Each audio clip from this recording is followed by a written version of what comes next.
नमस्कार दोस्तों, आप सभी का हमारे एमडीएस न्यूज चैनल में स्वागत है। दोस्तों, आज हम बात करेंगे 17 जनवरी के सभी मुख्य समाचारों और तमाम बड़ी खबरों के बारे में। दोस्तों, अगर आप हमारे चैनल पर नए हैं तो प्लीज चैनल को सब्सक्राइब करके बेल आइकन को भी दबा दें, जिससे आप सभी तक सभी ताज़ा खबरें जल्द ही पहुंचा सके।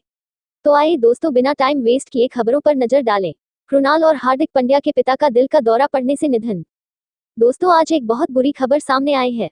जैसा कि आप सभी को बता दें कि टीम इंडिया के ऑलराउंडर हार्दिक पांड्या और कृणाल पांड्या के पिता का शनिवार को निधन हो गया। आप सभी को बता दें कि हिमांशु पांड्या ने वडोदरा में आखिरी सांस ली, उन्हें दिल का दौरा पड़ा था। इसी बीच दोस्तों, पिता के निधन के बाद कृणाल पांड्या बड़ौदा टीम के बायो बबल से बाहर निकल गए हैं। साथ ही बता दें, कृणाल सैयद मुश्ताक अली ट्रॉफी में बड़ौदा का नेतृत्व कर रहे थे। वहीं हार्दिक पांड्या इस टूर्नामेंट में नहीं खेल रहे थे। दोस्तों, आपको पता होगा कि हिमांशु पांड्या का अपने बेटों की सफलता में बड़ा हाथ रहा। हिमांशु सूरत में छोटा सा कार फाइनेंस बिजनेस चलाते थे, लेकिन अपने बच्चों को क्रिकेटर बनाने के लिए उन्होंने वडोदरा बसने का फैसला किया। साथ ही वडोदरा में सूरत के मुकाबले क्रिकेट की अच्छी सुविधाएं थी, इसीलिए हिमांशु पांड्या ने अपना बिजनेस तक बंद कर दिया था। इसी बीच हिमांशु पांड्या ने एक इंटरव्यू में बताया था कि बेटों को सिर्फ क्रिकेट खेलने देने के फैसले पर उनके कई रिश्तेदारों ने सवाल खड़े किए थे, लेकिन हम अपने विश्वास पर कायम रहे। इसी के साथ में अगला अपडेट देखिए दोस्तों। कोरोना वैक्सीनेशन ड्राइव कितनी डोज में असर करेगी वैक्सीन और क्या होगी कीमत, यहाँ जाने सब। जैसा कि दोस्तों, आप सभी को बता दें कि भारत दुनिया के सबसे बड़े कोविड-19 टीकाकरण अभियान को शुरू करने के लिए तैयार है।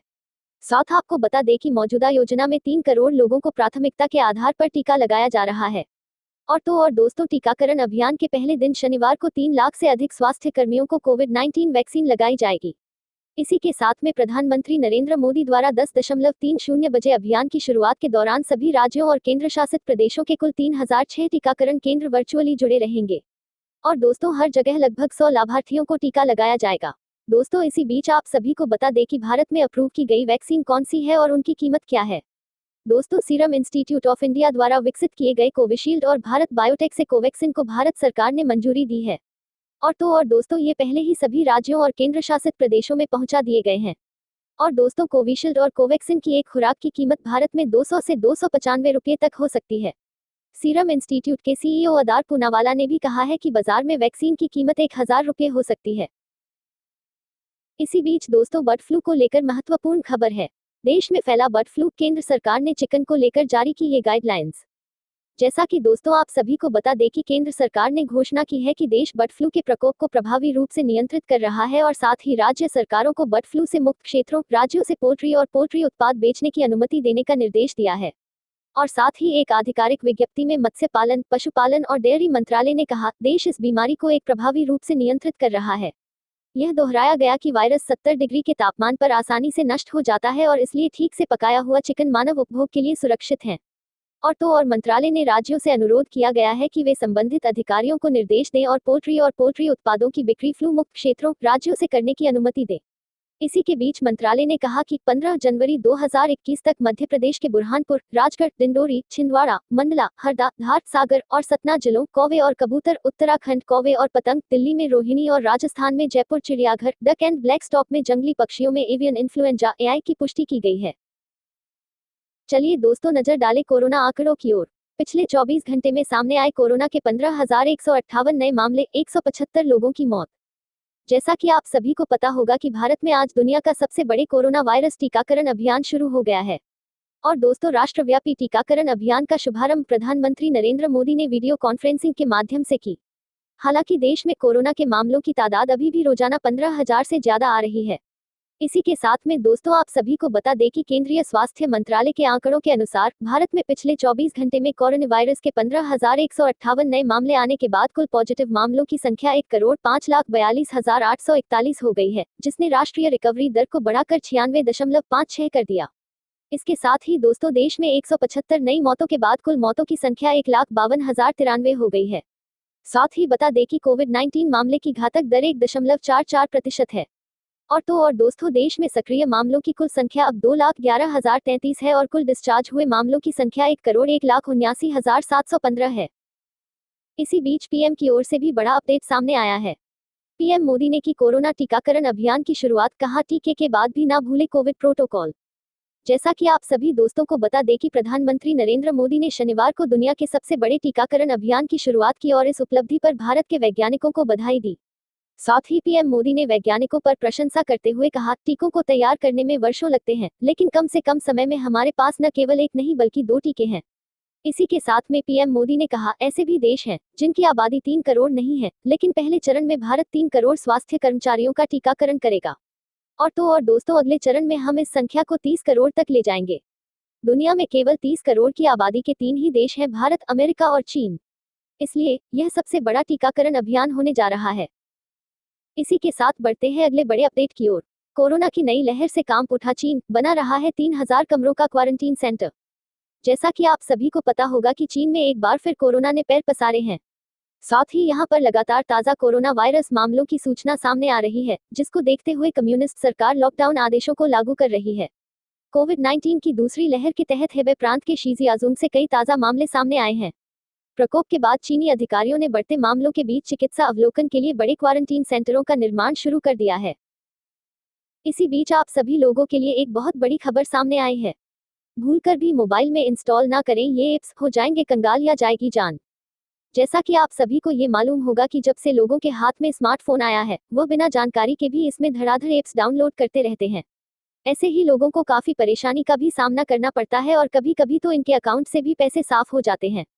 ऐसे ऐप से हमको सावधान रहने की भी जरूरत है, क्योंकि लोगों बिना जानकारी के साइबर क्राइम का शिकार बन रहे हैं। देश में बढ़ रहे साइबर फ्रॉड के पीछे चीनी ऐप्स का भी बहुत बड़ा हाथ सामने होने की खबर आई है। पिछले काफी समय से ऐसी ही कुछ ऐप्स लोगों को लोन दे रही हैं और ज्यादातर इंडियन यूजर्स इसके लिए इंस्टेंट लोन ऐप का खूब इस्तेमाल कर रहे हैं। लेकिन बहुत ही कम लोग यह जानते हैं कि ज्यादातर इंस्टेंट लोन ऐप चीन से ऑपरेटेड होते हैं।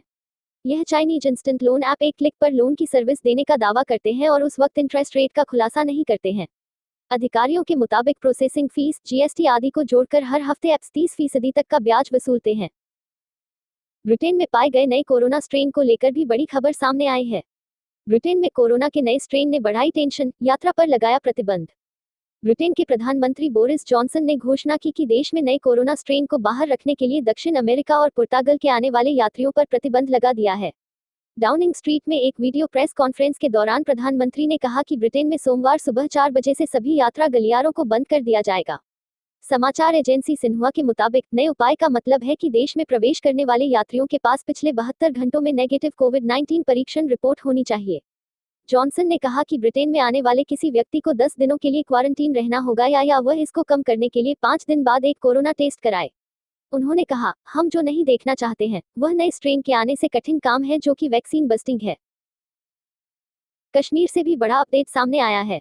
कश्मीरा धरती के स्वर्ग में 30 बरस की रिकॉर्ड बर्फबारी तस्वीरों में देखें। शोपियां की एक सड़क पर एक अकेला लड़का, बर्फ और चिकनी सड़क के कारण वहां गाड़ियां कम चल रही हैं।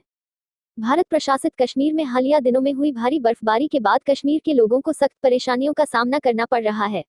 कश्मीर के कई इलाकों में 5 फीट से भी ज्यादा बर्फबारी रिकॉर्ड की गई है। राशन वो चीज है जिसके लिए घर से निकलना जरूरी होता है। ऐसा ही एक शख्स जो घर के जरूरत की चीजें लाने के लिए निकला हुआ है। शोपियां में भोजन की तलाश में निकला एक कौआ। कई दिनों तक लोग सड़कों पर जमा बर्फ के कारण घरों से बाहर नहीं आ सके। कश्मीर के कई इलाकों में अभी तक बर्फ नहीं हटाई गई है। बर्फ पर चलती एक लड़की अपने लिए रास्ता बनाते हुए शोपियां का एक रेस्तरां, जो अब ठीक से दिखाई नहीं दे रहा है, दिख रही है तो केवल बर्फ और बर्फ। बर्फबारी के बाद अब लोगों को चलने फिरने में दिक्कतें आ रही हैं। गाड़ियों का आवागमन भी प्रभावित हुआ है। चलिए बढ़ते हैं आज के आखिरी अपडेट की ओर। रिलायंस फ्यूचर रिटेल डील, अमेजन ने सेबी से की सौदे की समीक्षा स्थगित करने की मांग। अमेरिका की वाणिज्य कंपनी अमेजन ने बाजार नियामक भारतीय प्रतिभूति और विनिमय बोर्ड सेबी से 24,713 करोड़ रुपए के फ्यूचर रिलायंस सौदे की समीक्षा स्थगित करने का आग्रह किया है। कंपनी ने सौदे को दिल्ली उच्च न्यायालय में दी गई खुद की चुनौती के आधार पर सेबी से अनापत्ति प्रमाण पत्र एनओसी नहीं देने का भी आग्रह किया। अमेजन इससे पहले भी सेबी को पत्र लिखकर ऐसा आग्रह कर चुकी है। यह पिछले साल अक्टूबर से अब तक अमेजन के द्वारा सेबी के चेयरमैन अजय त्यागी को भेजा गया 8वां पत्र है।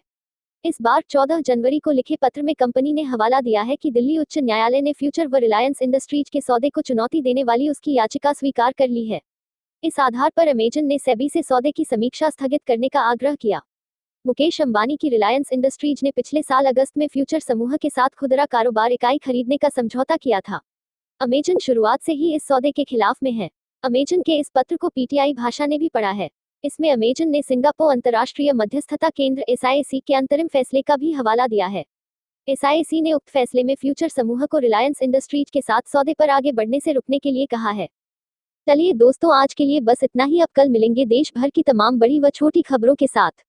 दोस्तों, अगर आप हमारे चैनल पर नए हैं तो प्लीज चैनल को सब्सक्राइब करके बेल आइकन को भी दबा दें और रोजाना ऐसी वीडियोस को लाइक कर शेयर करना ना भूलें। धन्यवाद।